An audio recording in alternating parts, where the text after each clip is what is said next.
Hi everyone, मेरा नाम रिया है और आज हम 1 मार्क क्वेश्चंस कवर करेंगे। हम प्रीवियस ईयर के क्वेश्चन पेपर उठाएंगे और उसमें से जितने भी 1 मार्क के क्वेश्चन हैं उसको डिटेल में डिस्कस करेंगे। सबसे पहले हम करेंगे 2019 का क्वेश्चन पेपर, बिल्कुल लेटेस्ट है। फर्स्ट क्वेश्चन है, define the term literacy. Literacy basically एक एबिलिटी होती है, एक क्षमता होती है to read and write and to do arithmetic calculation with understanding. यानी कि अगर कोई इंसान है जो थोड़ा अपनी लैंग्वेज में लिख सकता है, पढ़ सकता है और जो बेसिक अर्थमेटिक कैलकुलेशंस होती है माइनस प्लस की वो कर सकता है, that means he is literate. Then second है, define the term age structure. Age structure represent the number of people of different age group, यानी कि डिफरेंट एज ग्रुप के लोग are represented by age structure. Then next है, differentiate between growth and development. मैं इसमें आपको 2 point दे रही हूँ, ये 1 मार्क का है। आप इसमें 2 भी लिख सकते हैं और अगर आपको 1 पॉइंट याद रहे तो आप 1 भी लिख सकते हैं, वैसे दोनों ही बहुत आसान है। ग्रोथ होता है और जब हमने ये चैप्टर पढ़ा था तब हमने डिस्कस और अच्छे से डिटेल में किया भी था। Growth is quantitative, development is qualitative change. Basically growth जो है वो क्वांटिटी में नापी जाती है और डेवलपमेंट क्वालिटी, उसकी क्वालिटी देखी जाती है। किसी भी इंसान अगर कोई डेवलप हो रहा है तो अब उसमें कितनी क्वालिटेटिव चेंज आया है। देन नेक्स्ट है कि ग्रोथ जो है वो पॉजिटिव भी हो जाती है, नेगेटिव भी हो जाती है। यानी कि अगर एक पर्टिकुलर जगह में पॉपुलेशन है वो कम हो गई तो नेगेटिव ग्रोथ होगी और बढ़ गई तो पॉजिटिव हो गई। ऐसे आपके मार्क्स या फिर कोई भी चीज़, तो ग्रोथ जो है वो नेगेटिव पॉजिटिव कुछ भी हो सकते हैं, लेकिन डेवलपमेंट हमेशा पॉजिटिव भी होती है। अगर हम बोल रहे हैं कि सामने वाली कंट्री जो है, सामने वाला इंसान जो है वो डेवलप हो गया तो वो पॉजिटिव ही होगा। देन थर्ड है, what do you mean by, right the meaning of digital divide. हमें डिजिटल डिवाइड ये भी हमने बहुत अच्छे से समझा था। डिजिटल डिवाइड बेसिकली है क्या? The developed country are surging forward economically, politically, socially. जो डेवलप्ड कंट्रीज़ हैं वो बहुत डेवलप हो रही हैं इकोनॉमिकली, पॉलिटिकली, सोशली, ठीक है। लेकिन जो डेवलपिंग कंट्रीज़ हैं वो अभी इतनी डेवलप नहीं हैं इकोनॉमिकली, पॉलिटिकली वगैरह वगैरह, टेक्नोलॉजिकली भी, ठीक है। इस डिफरेंस को डिजिटल डिवाइड करते हैं। यानी कि एक कंट्री तो ऐसी है जो बहुत डेवलप्ड है और दूसरी कंट्री ऐसी है जो इतनी डेवलप नहीं है। Mention any 2 problem of barter system of trade. Paper में 1 मार्क का है तो आप सीधा प्रॉब्लम लिखेंगे, लेकिन मैं आपको बता देती हूँ बार्टर सिस्टम होता क्या है। मान लीजिए आपके पास पैसे नहीं हैं और आपको कोई चीज़ लेनी है, आपको आटा लेना है, तो आप आटे की जगह आपके पास गेहूँ है, आप सामने वाले इंसान को गेहूँ दे देंगे और उस पर आटा ले लेंगे। आपने एक्सचेंज कर दिया है गुड्स को, सामान को। मतलब आपके पास पैसे नहीं थे आटा खरीदने के लिए, इसलिए आपने उसे गेहूं दे दिए, तो दैट इज़ बार्टर सिस्टम। इसकी क्या प्रॉब्लम होती है? सबसे पहला तो ये है कि difficulty in searching buyers for one's excess product. Then second है difficulty in searching the seller of the product one need. यानी कि सबसे बड़ी प्रॉब्लम तो यही आती है, डिफ़िकल्टी आती है। मान लीजिए आपने सामने वाले को गेहूँ, आपके पास गेहूँ है लेकिन सामने वाले को नहीं चाहिए भाई गेहूँ, तो फिर आप क्या करेंगे? आप कैसे लेंगे उससे आटा, है ना। ये है इसकी प्रॉब्लम्स। देन नेक्स्ट है, explain why male migration is higher than female from rural to urban areas in India. गाँव से शहर में ज़्यादातर मेल जो हैं वो क्यों आते हैं, ये क्वेश्चन है। मेल जो हैं यहाँ पे इसलिए आते हैं, शहर में इसलिए आते हैं in search of work, employment के लिए, क्योंकि रोज़गार के लिए, काम के लिए, ठीक है। देन है इसी का एक और दूसरा है, आप इसमें से कोई भी करेंगे पेपर में। Explain why female migration is higher from rural to rural areas in India. गाँव से दूसरे गाँव में ज़्यादातर औरतें ही क्यों जाती हैं? मैरिज की वजह से जाती है, जब उनकी शादी हो जाती है, ये एक बहुत बड़ा रीज़न है कि मैरिज की वजह से फीमेल माइग्रेशन जो है वो हायर है from rural to rural areas. Then next है, examining the importance of rain water harvesting. Rain water harvesting होता क्या, पहले आप वो जान लीजिए।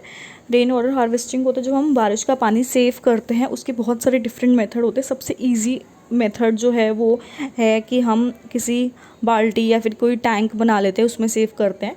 हमें इसमें इंपॉर्टेंस बतानी है कि भाई इंपॉर्टेंस है क्या रेन वाटर हार्वेस्टिंग की।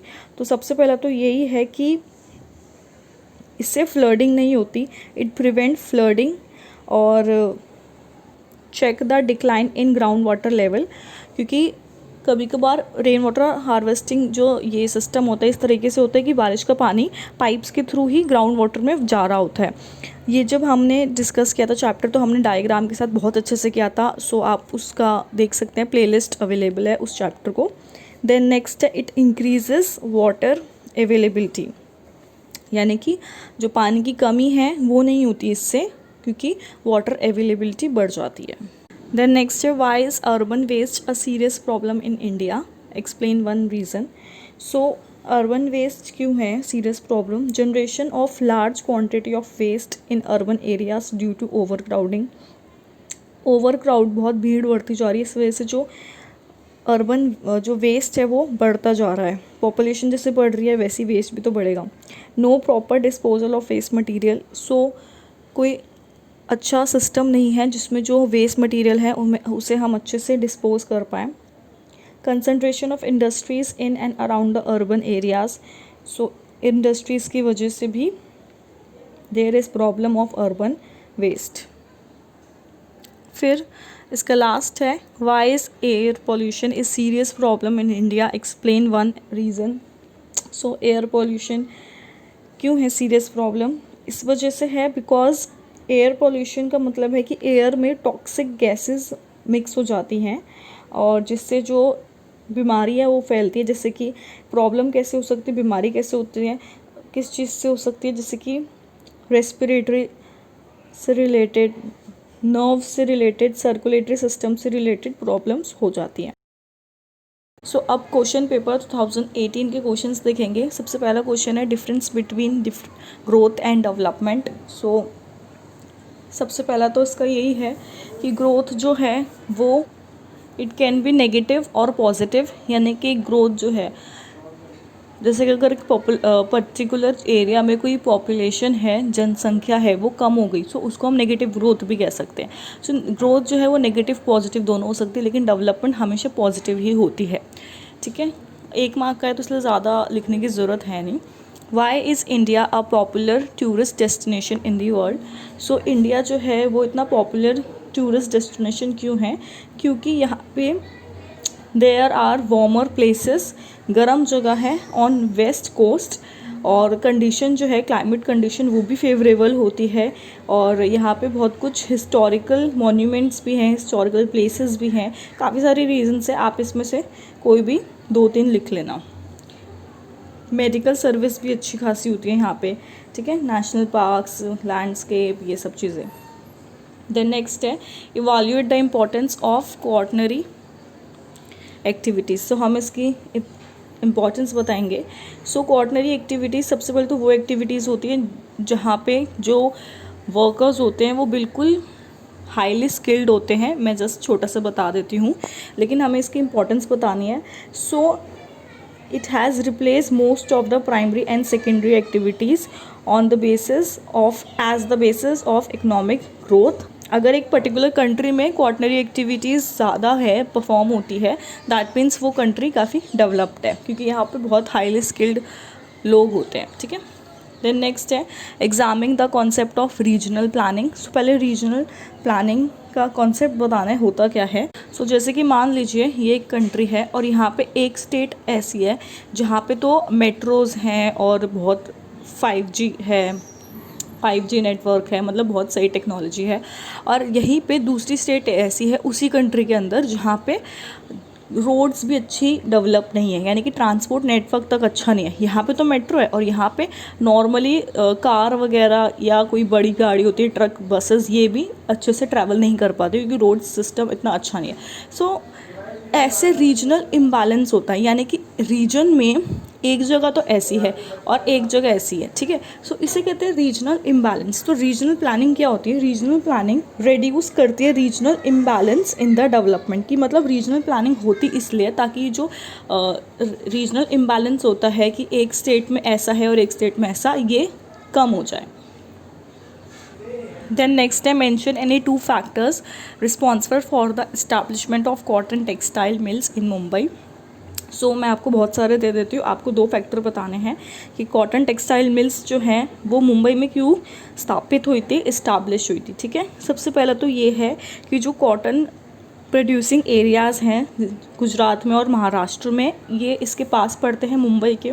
ठीक है, दूसरी बात ये है कि यहाँ का जो क्लाइमेट है वो ह्यूमिड होता है। ह्यूमिड मतलब चिपचिपाहट होती है ना, नमी होती है मौसम में। ठीक है, वो होता है जो कि कॉटन के लिए बहुत अच्छा है।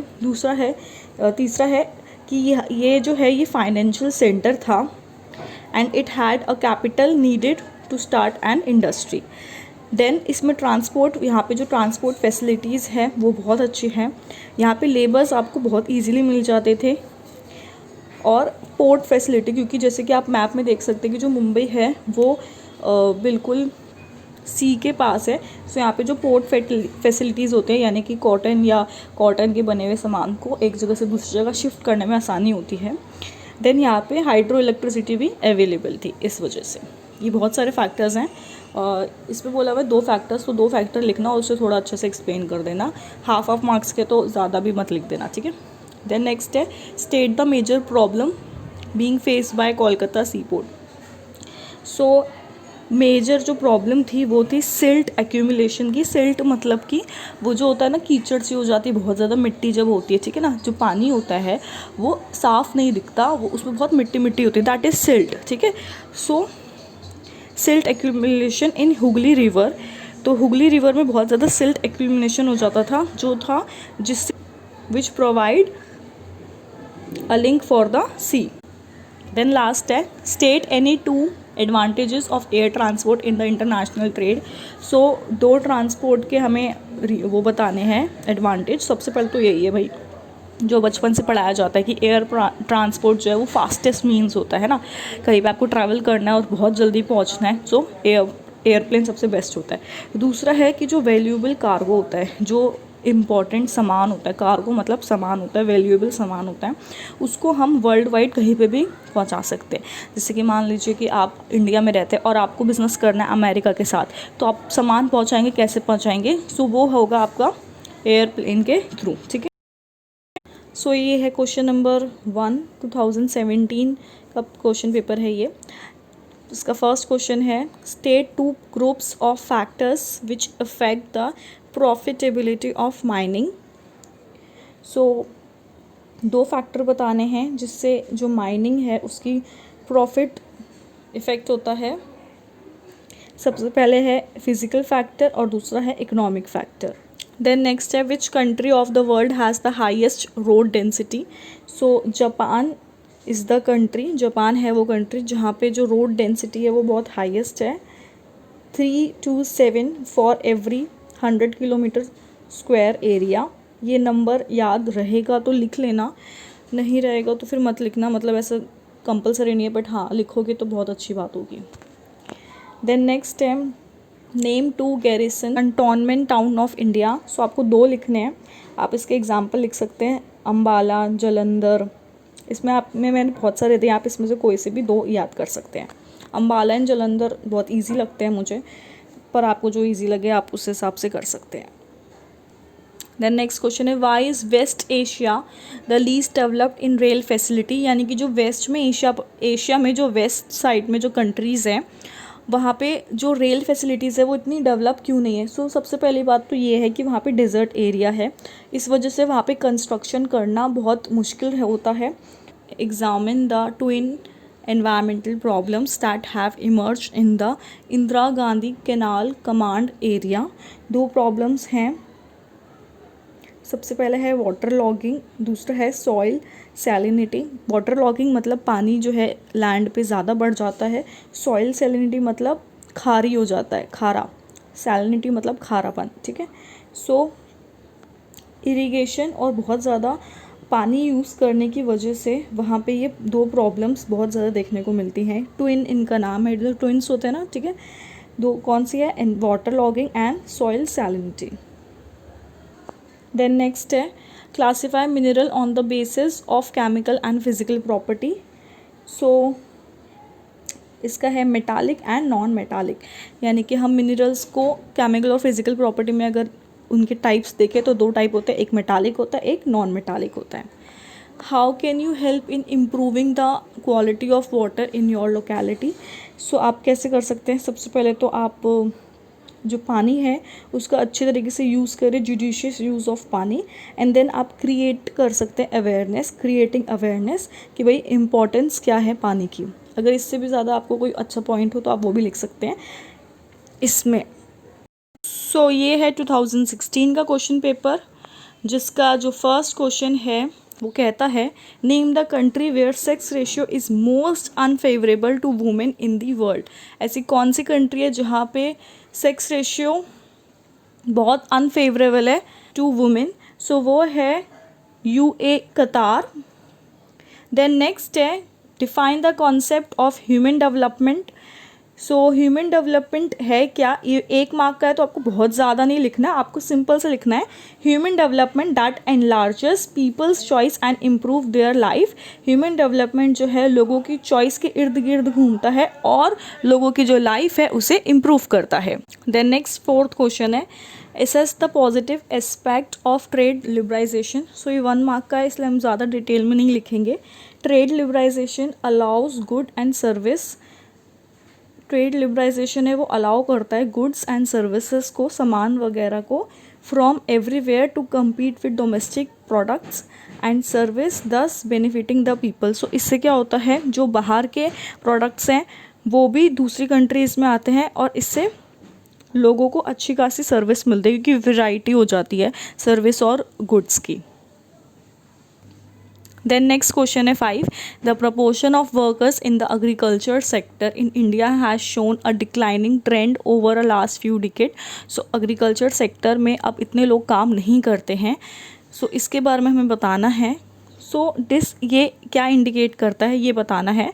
So this indicate a shift of worker from farm based occupation to non farm based. इससे ये पता चलता है कि काफ़ी सारे वर्कर्स जो हैं वो एग्रीकल्चर सेक्टर से उठ के अपना उन्होंने ऑक्यूपेशन चेंज कर दिया है to non farm based ones. Then next है why do people migrate in large number from rural to urban areas in India. क्यों लोग बाग माइग्रेट होते हैं, माइग्रेट मतलब एक जगह से दूसरी जगह शिफ्ट होते हैं गांव से शहर में। सो ऑफकोर्स गाँव में क्या है इतनी अच्छी फैसिलिटीज़ नहीं होती जैसे कि हेल्थ की, एजुकेशन की। देन लास्ट है नेम 2 कंट्रीज़, 2 कंट्रीज़ का नाम बताना है which are largest trading partners of India as per economy survey report of 2011 to 12। 2 countries हैं यूएई एंड चाइना, क्योंकि आपने देखा होगा इंडिया में चाइना के प्रोडक्ट्स बहुत ज़्यादा हैं। सो और यूएई तो हमने पहले डिस्कस किया था, तो ऐसे आपको नाम याद रखने में आसानी हो जाएगी।